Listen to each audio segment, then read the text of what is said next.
concept of electrostatic shielding and all that, beta.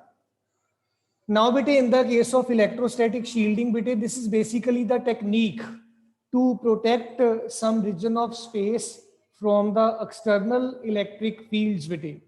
When we talk about the external electric fields, why do we need to protect some region of space against this external electric field, beta? This is just because in some of the cases, beta, we have some very delicate instruments whose working that may suffer a lot if we subject those instruments to the already existing electric field. Then they may start misbehaving. They may not be behaving in a proper way, their behavior which is required to us. And in that case, beta, we need to protect them against the external electric fields, beta. So in this manner, beta, when we talk about the electrostatic shielding, we say that, beta, basically it is a technique by which we can protect some region of space, beta, from external electric fields, beta. Why, once again, beta, why do we protect these against the external electric fields? Because we sometimes deal with very sensitive instruments, beta, whose behavior that may change when these are subjected to the existing electric fields. So in order to make their behavior proper so that they may not start misbehaving, we need to adjust to those particular places or spaces where they remain protected from the external electric fields, beta. You might be remembering that, beta, when we discussed the case of a conductor placed in a magnetic field, we last time discussed the fact that in that situation, all the free charge carriers, that is the electrons available with the conductor, they adjust themselves in such a manner that equal and opposite electric field is created in the interior of the conductor, and that electric field that cancels out the already existing electric field, beta. So we have discussed it in the properties. I will be just, beta, ensuring that suppose we have this existing electric field and these are the two plates or two surfaces having, say, equal but opposite charges, beta. And as a result of that, beta, what will happen? Existing electric field that will point from the positive towards the negative charge on the plates, beta. Now, what we do, we place a conductor, rather a hollow conductor, inside this existing electric field. In the case of a conductor, beta, we have large number of free electrons available with the conductor. So these free electrons immediately adjust onto this particular face, and the positive charges immediately adjust onto this negatively near to this negatively charged plate, because we know that unlike charges, they attract each other. So already existing electric field due to the external field and this field, these two fields, beta, cancel out each other's effect, and as a result of that, the net electric field inside this hollow conductor, that will, beta, turn out to be zero. And dear children, on this basis, we say that it is always safe to sit inside a car during the lightning in comparison to being under a tree under such a type of situation, beta. So in this manner, beta, we can say that when we come across this type of situation, we must be protecting that particular region, that particular device from the external electric field. And this particular technique, this we term as, beta, electrostatic shielding, beta. Now, beta, before we proceed with the analytical discussion regarding the dielectrics, beta, let me have you overview of the furthermore bete existing electric field, when we say that we introduce some of the materials known as your bete non-conducting materials into the electric field beta. So non-conducting materials subjected to electric field beta. Now, regarding the non-conducting materials, we immediately recall that we may be having two types of non-conducting materials, beta. These may be polar materials, these may be non-polar materials, beta. So when beta, we talk about the non-conducting materials, we have polar materials, and beta on the second side we have non-polar materials bete. So these are the two different type of materials which are otherwise non-conductors, and here we are going to study their behavior when we place them to the external electric fields, in the external electric fields bete. Now, dear children, as the name indicates, polar.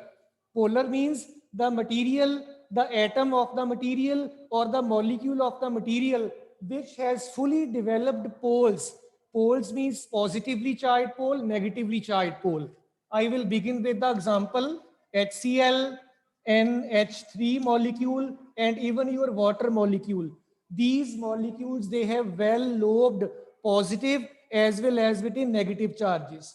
So dear children, in the case of the polar molecules, we can say that beta, the positive and the negative, these charges in the molecule are well separated beta, well separated.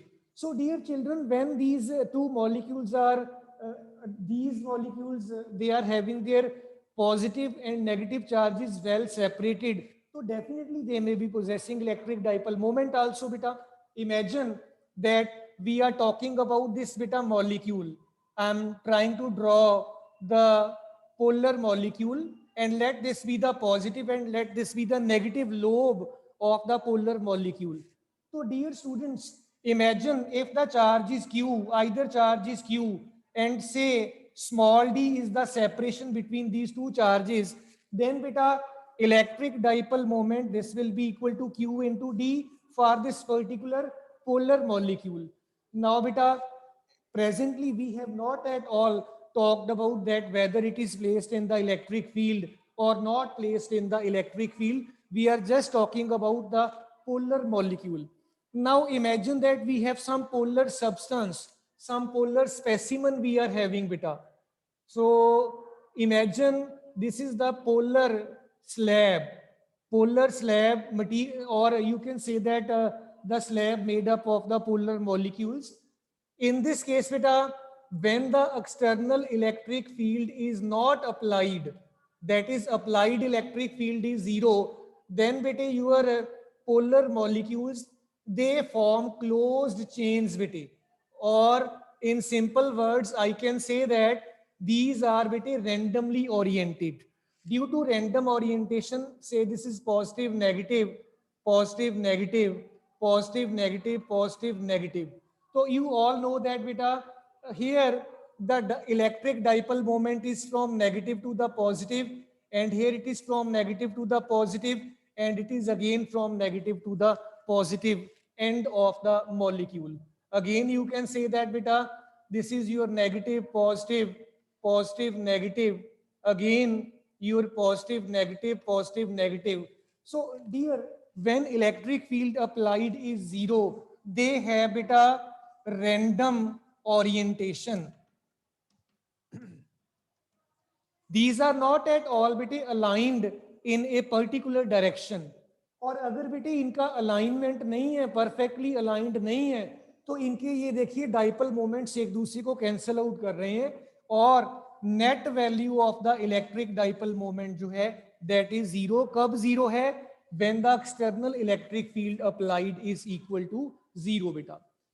अब बेटे बड़ी important situation बन जाती है जब आप इस external electric field को स्विच ऑन कर देते हो, इसकी वैल्यू जीरो नहीं रहती, इमेजिन कर लीजिए. So let me take the case of this external electric field applied over here. Let us see what happens बेटा.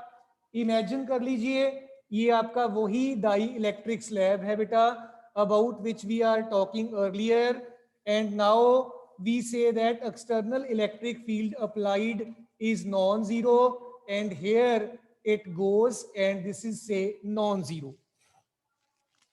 When we talk about the non-zero electric field, we all know that beta electric lines of force, they start from the positive terminal and they terminate at the negative terminal or the negative charge. So I mean to say that when I draw this electric field in this way directed, so obviously some positive charge must be applied over here and some negative charge must be applied over here, so that the outer electric field, non-zero electric field, may be existing in this case. Now, what this electric field is going to perform or do is that beta, these electric dipoles which were otherwise randomly oriented, they will align themselves in the direction parallel to the direction of the electric field beta. So you can well see that here your electric dipoles are now properly oriented. So dear children, in this case, your molecules, because these molecules are now perfectly aligned, your electric dipole moment net, that will be non-zero beta. So once again beta, let us compare the two situations. Here the existing external electric field was supposed to be zero, that is we have not applied the field, and as a result of that the polar molecules, the molecules which have well developed positive and negative charged lobes, these are randomly oriented, and due to the random orientation their net electric dipole moment is beta zero. But when we focus upon the electric field having some non-zero value, then all these molecules, they quickly align in the direction of the external electric field depending upon the strength of the electric field. If you apply weak electric field, they may be oriented but not perfectly oriented. As we go on increasing the strength of this external electric field, their degree of alignment, that will become more and more parallel to the electric field, and finally they will attain their maximum orientation value parallel to the existing electric field, resulting into the non-zero net electric dipole moment beta. So dear children, सबसे अच्छा example आपके non polar dielectrics का, non polar materials का, HCl का molecule आप ले लीजिए, water imagine कर लीजिए, और you can say that even ammonia molecule NH3. So these are all बेटे your polar molecules because they have got well developed बेटा पोल्स. अब बेटे मैं आपके जो नॉन कंडक्टिंग मटेरियल्स हैं, इनकी दूसरी टाइप जो मेरे पास नॉन पोलर मॉलिक्यूल्स हैं, मैं उनके बारे में ब्रीफली बात करूंगा. आप ध्यान से सुनिएगा बेटा, देन फिर मैं आपसे डिस्कशन भी करता हूं इसके बाद, ये चीज आपको समझाने के बाद. लेट अस बेटे dear all focus upon our now बेटा योर पोलर मॉलिक्यूल्स बेटे. नॉन पोलर मॉलिक्यूल्स की बात करनी है हमने. Non polar you have completed the discussion related to the polar. Non polar बेटा जैसे थोड़ा नाम से हमें इंडिकेशन मिल जाती है कि जिसके पोल्स एग्जिस्ट नहीं करते हैं. फॉर एग्जांपल आपके पास ऑक्सीजन का मॉलिक्यूल है, नाइट्रोजन का मॉलिक्यूल है. इन मॉलिक्यूल्स के जो पॉजिटिव एंड बेटे नेगेटिव चार्जेस हैं, ये एक ही प्लेस पे लाई करते हैं. They are not at all separated. I mean to say that imagine that we have oxygen or nitrogen molecule. The center of all the protons is at this point, the center of all the electrons is again at this point.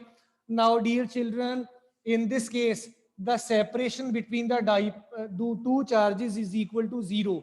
Electric dipole moment P हमारा जो है Q into D के बराबर हुआ करता है. मैं vector छोड़ देता हूं यहां पे आपका, बिकॉज पॉजिटिव और नेगेटिव सेंटर्स के बीच में सेपरेशन ही नहीं है. आपका मॉलिक्यूल कोई भी इलेक्ट्रिक डाइपोल मोमेंट पोजेस नहीं करेगा, इसका इलेक्ट्रिक डाइपोल मोमेंट जो है दैट विल बी बेटा जीरो। अब हम बेटे क्या करेंगे, ये तब की सिचुएशन है जब आपने कोई भी एक्सटर्नल इलेक्ट्रिक फील्ड अप्लाई नहीं किया या अप्लाइड फील्ड आपका जीरो है। The moment you switch on the electric field, आपने इलेक्ट्रिक फील्ड को जो आपका एग्जिस्टिंग था नॉन जीरो कर दिया। जब आप इलेक्ट्रिक फील्ड को नॉन जीरो करोगे डियर चिल्ड्रन, इमेजिन कर लीजिए ये मॉलिक्यूल है हमारा और आप इसको इस इलेक्ट्रिक फील्ड में प्लेस कर रहे हो। This is positive charge, this is से नेगेटिव चार्ज। इलेक्ट्रिक फील्ड ये एक्सटर्नल आपका हो गया विच इज नॉन जीरो। अब बड़े ध्यान से सुनिएगा बेटा, आपका जो ये पॉजिटिवली चार्ज प्लेट है ये नेगेटिव चार्जेस के सेंटर को अपनी तरफ अट्रैक्ट कर लेगा। ये negatively charge plate positively charge जो आपके प्रोटॉन से उनके सेंटर को अपनी तरफ अट्रैक्ट कर लेगा and as a result of that इनके बीच में डी के बराबर का एक सेपरेशन जो है दैट विल गेट डेवलप्ड। और dear children in this case electric dipole moment will become non zero. लेकिन याद रखिए ये तब तक ऐसा रहेगा जब तक आपका इलेक्ट्रिक फील्ड नॉन जीरो है। The moment you make the existing electric field non zero ये सब खत्म हो जाएगा and it will jump to this state, ये फिर से इमीडिएटली नॉन पोलर बन जाएगा। तो ये आपका बेटा नॉन पोलर मॉलिक्यूल का बिहेवियर है when we place it in the external electric field बेटे। अब बेटे मैं थोड़ा सा ब्रीफली बात करूंगा, हमारे पास एक स्लैब है जो इन नॉन पोलर मॉलिक्यूल्स की बनी हुई है। जब आप बेटे उस स्लैब की बात करते हो तो आपका जो एक्सटर्नल इलेक्ट्रिक फील्ड आप अप्लाई करोगे ये दो काम कर रहा है। एक तो मॉलिक्यूल जो आपका ऑलरेडी नॉन पोलर था उसको पोलर बना रहा है, और दूसरी बात बेटा वो पोलर मॉलिक्यूल्स अब जब आपके बन गए हैं नॉन पोलर से because of this applied electric field, ये इलेक्ट्रिक फील्ड उनकी अलाइनमेंट भी करेगा in the direction of the existing field बेटा। सो बेटे मैं फिर रिपीट करूंगा, डियर चिल्ड्रन ध्यान से सुनिएगा, आपके नॉन पोलर मॉलिक्यूल्स से बना हुआ डाई इलेक्ट्रिक स्लैब है। उस स्लैब में आपका ये फील्ड दो काम करेगा, एक तो आपके मॉलिक्यूल्स को जो कि नॉन पोलर थे पोलर बना रहा है, और दूसरी बात उन पोलर मॉलिक्यूल्स को उन्होंने इलेक्ट्रिक फील्ड ने प्रॉपरली अलाइनमेंट भी करनी है अपनी डायरेक्शन में। सो टोटल एनर्जी आपकी इस केस में आपके एग्जिस्टिंग इलेक्ट्रिक फील्ड को ज्यादा काम करना पड़ रहा है in comparison to the situation of your बेटा पोलर मॉलिक्यूल्स। मैं रिपीट करूंगा बेटा फिर से, पोलर मॉलिक्यूल्स ऑलरेडी पोल्स थे, वो उनका सिर्फ ओरिएंटेशन बदलना पड़ा था।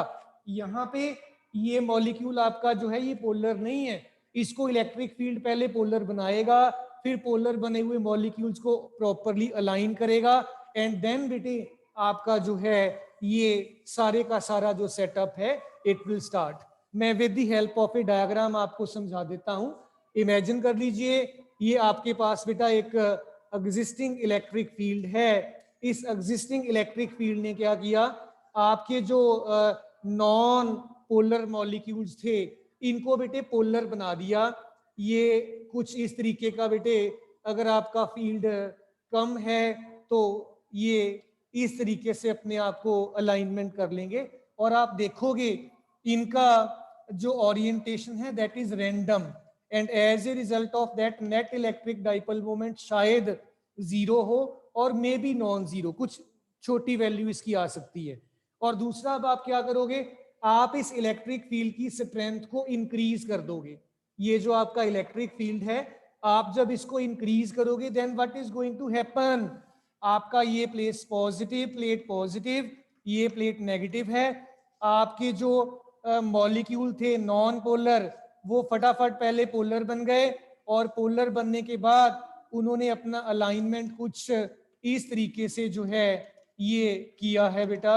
सो इन दिस मैनर बेटे आप वेल इमेजिन करिए आपका इलेक्ट्रिक फील्ड दो काम कर रहा है इस सिचुएशन में, एक तो इनको पोलर बना रहा है जो नॉन पोलर थे, और दूसरा पोलर बनाने के बाद इनकी ओरिएंटेशन जो है उनको प्रॉपरली ओरिएंट करने में हेल्प कर रहा है। सो डियर चिल्ड्रन जो आपके non polar molecules, non polar, non conducting substances होते हैं, बेसिकली बेटे इनको हम डाई इलेक्ट्रिक्स के नाम से जानते हैं। सो ये आपके डाई इलेक्ट्रिक्स, आप मेनली इनको बोलते हो। मैं ये नहीं कह रहा हूं कि जो आपके ऑलरेडी पोलर हैं वो डाई इलेक्ट्रिक्स नहीं है, वो भी हैं। आप दो कैटेगरीज में डिस्कस कर सकती हो बेटा। एक आपके पास हो जाते हैं पोलर डाई इलेक्ट्रिक्स, एक हो जाते हैं नॉन पोलर डाई इलेक्ट्रिक्स। बेटा बेटे जब भी हम कैपेसिटर्स की डिजाइनिंग करते हैं, हमारे जो नॉन पोलर डाई इलेक्ट्रिक्स हैं, these are always preferred one. क्यों? बिकॉज ये आपके एनर्जी को ज्यादा से ज्यादा स्टोर करने की कोशिश करते हैं। क्यों ज्यादा से ज्यादा स्टोर करेंगे? बिकॉज आपका यहाँ पे एग्जिस्टिंग इलेक्ट्रिक फील्ड दो काम कर रहा है, पहले इनको पोलर बना रहा है, फिर ओरिएंट कर रहा है, and as a result of that वही वर्क डन आपका जो है that is to be stored in the form of the electric energy which is stored in your capacitors बेटा। सो इन दिस मैनर बेटे आपको पूछा जा सकता है कि पोलर और नॉन पोलर में से अच्छे डाइलेक्ट्रिक्स कौन से हैं, तो we will always be saying that कि हमारे जो नॉन पोलर डाइलेक्ट्रिक्स हैं these are always preferred one, और ये आपके कैपेसिटर्स बनाने के काम आते हैं। सो बेटा let us further proceed with the topics ahead बेटे with our discussion। इसके बाद बेटे मेरे पास है पोलराइजेबिलिटी क्या है और polarisation in the dielectric slab कैसे होगा। लेट अस बेटे कंसंट्रेट अपॉन दिस बेटे, polarizability and polarization in a dielectric slab. बेटा आइए देखें what do we mean by these two terms. बेटा we have polarizability and polarization in dielectric slab। आइए बेटे बड़ा छोटा सा कंसेप्ट है, पोलराइजेबिलिटी क्या है और polarisation in the dielectric slab क्या है। बेटे पोलराइजेबिलिटी जो है आपकी, इस टर्म को अगर मैं फोकस करूं तो आपकी बेटे जो है एटॉमिक या मॉलिक्यूलर पोलराइजेबिलिटी, इसकी बात करेंगे। बेटा आपने एक मॉलिक्यूल इमेजिन किया या एटम इमेजिन किया, इस मॉलिक्यूल में आपके पॉजिटिव और नेगेटिव चार्जेस का सेंटर एक ही जगह पे है, और मान लीजिए इसका कोई भी इलेक्ट्रिक डाइपोल मोमेंट नहीं है बिकॉज सेपरेशन नहीं है। देन आपने क्या किया, आपने इसको एक एक्सटर्नल इलेक्ट्रिक फील्ड में प्लेस किया। ये एक्सटर्नल इलेक्ट्रिक फील्ड ने इसके जो पॉजिटिव चार्जेस हैं और नेगेटिव चार्जेस हैं इनको सेपरेट कर दिया।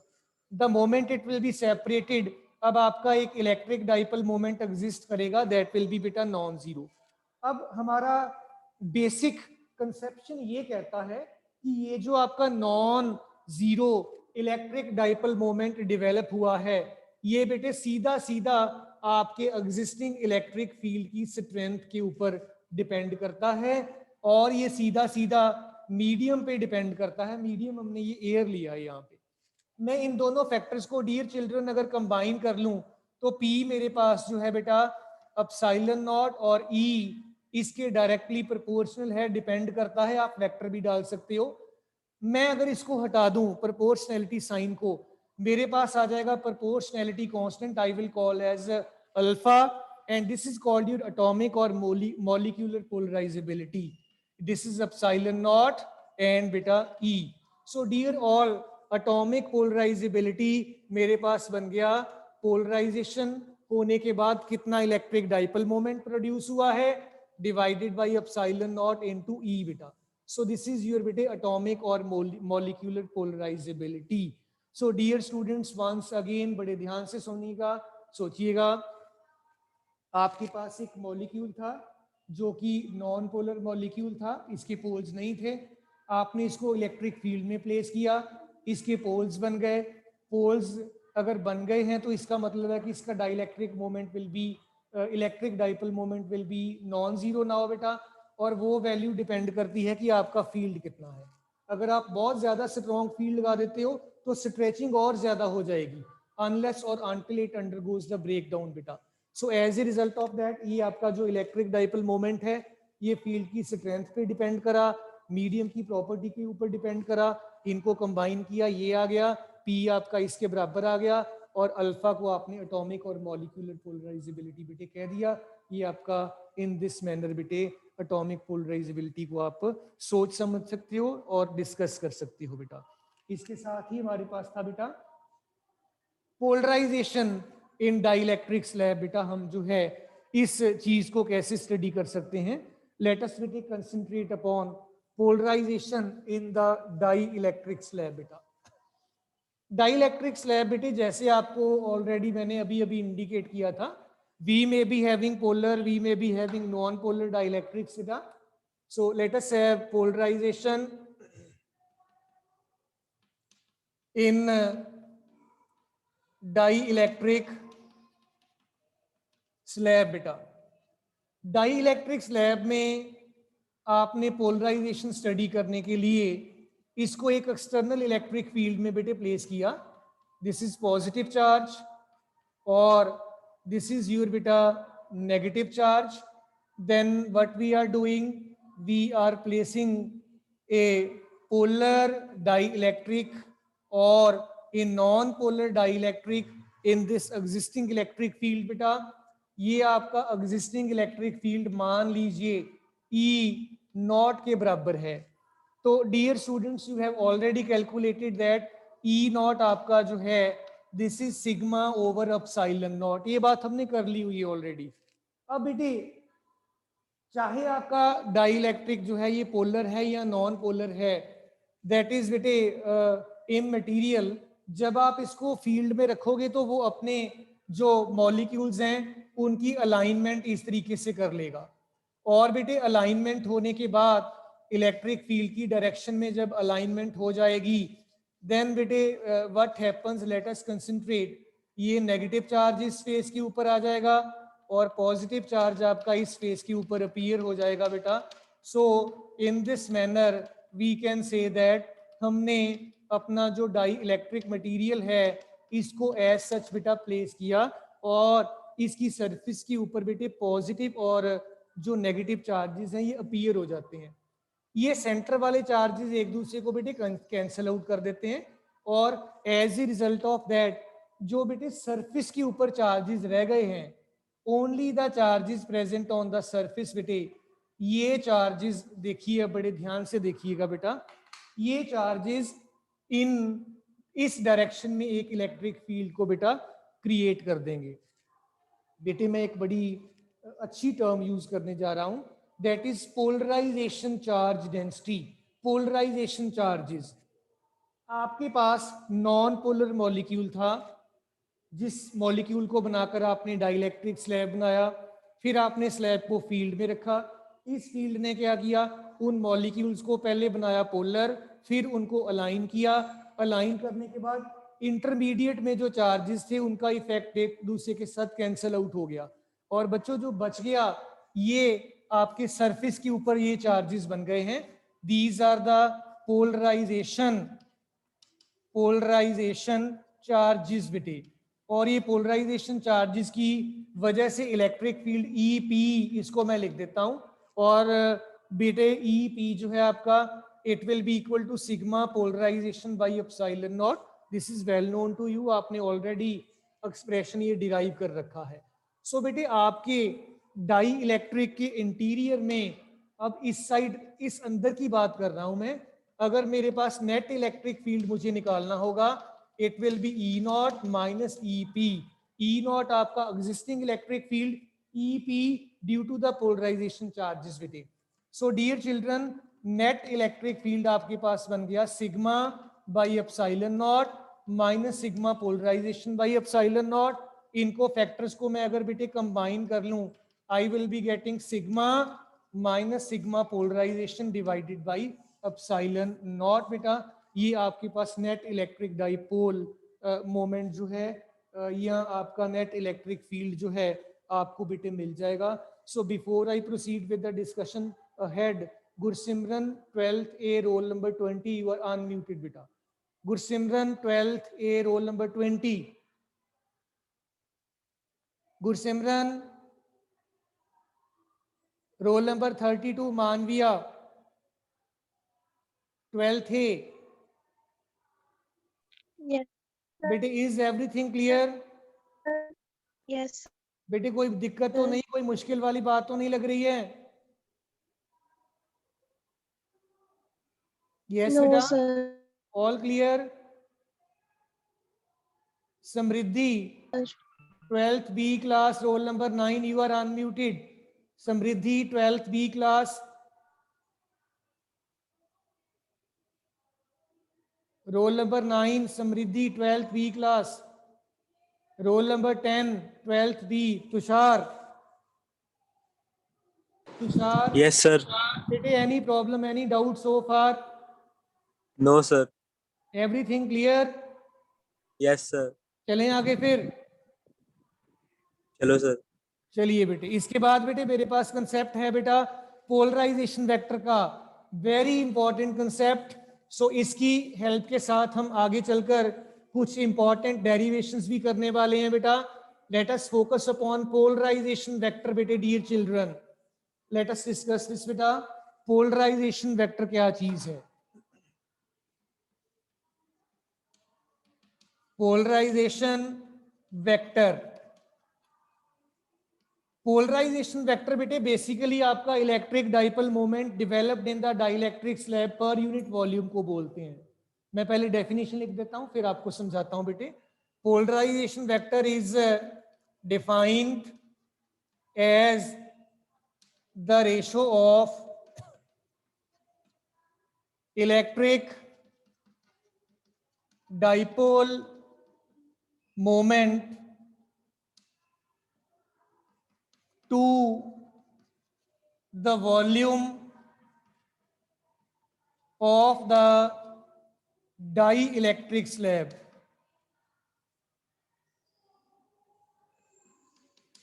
डाइइलेक्ट्रिक स्लैब, इमेजिन कर लीजिए बेटे, we have this dielectric slab, और इस डाइइलेक्ट्रिक स्लैब का आपने एक्सटर्नल इलेक्ट्रिक फील्ड में प्लेस किया इसको, and this is say external electric field E nought existing जो है ऑलरेडी आपने लगा रखा था, and as a result of that ये सेपरेशन स्मॉल डी कह दीजिए, और आपके इस डाइलेक्ट्रिक स्लैब का सरफेस एरिया आइदर सरफेस का ए कह दो, और इसका क्यू चार्ज और सिग्मा इसकी बेटे जो है ये सरफेस चार्ज डेंसिटी आप कह सकते हो। सो बेटे अगर मैं क्यू पी लिख दूंगा तो that will be for your polarisation charges, sigma P अगर लिख दूंगा that will be the surface charge density of the polarization charges. So let me make you familiar with these terms beta. QP, these are polarization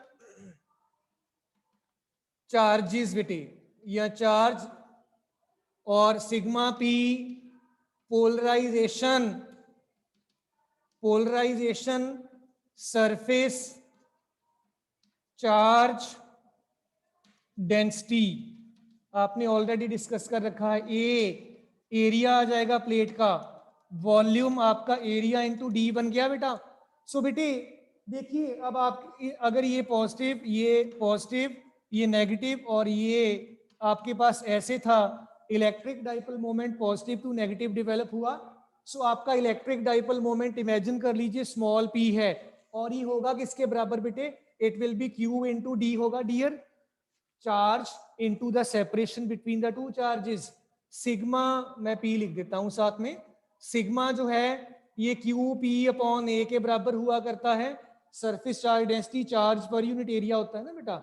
so q p it will be equal to sigma polarization into a. I will substitute this q p and I will calculate बेटे your polarization vector capital P, this is P upon V. Polarization आपका जो हुआ है इसमें P आपके पास बन गया बेटे। अब इमेजिन कर लीजिए बेटा, आप इस P की बात कर रहे हो, ये आपके पास बेटे QP इंटू डी हो गया, एंड वॉल्यूम आपका डाइलेक्ट्रिक स्लैब का बेटे V के बराबर है।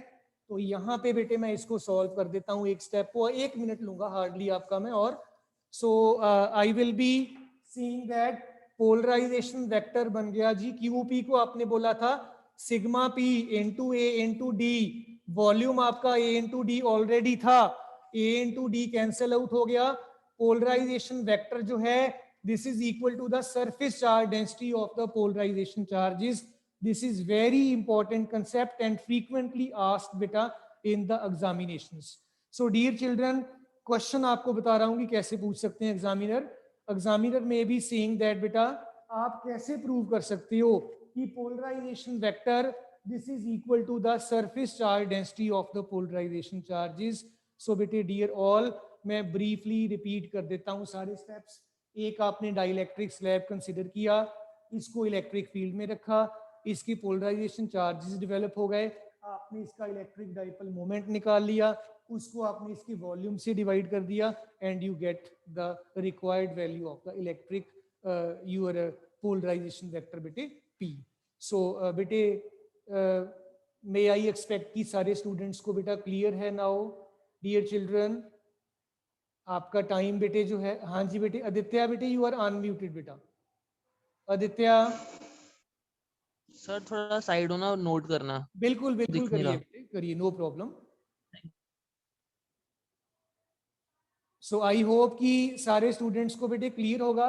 बेटे ये रिपीटेडली सीबीएसई में क्वेश्चन आता रहा है.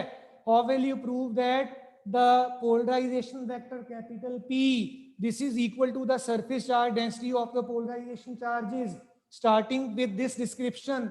QP पोलराइजेशन चार्ज जो डेवलप हुआ स्लैब पे, sigma P surface charge density polarisation charges की, A आपके इसका एरिया, और वॉल्यूम कितना बन गया, एरिया इसका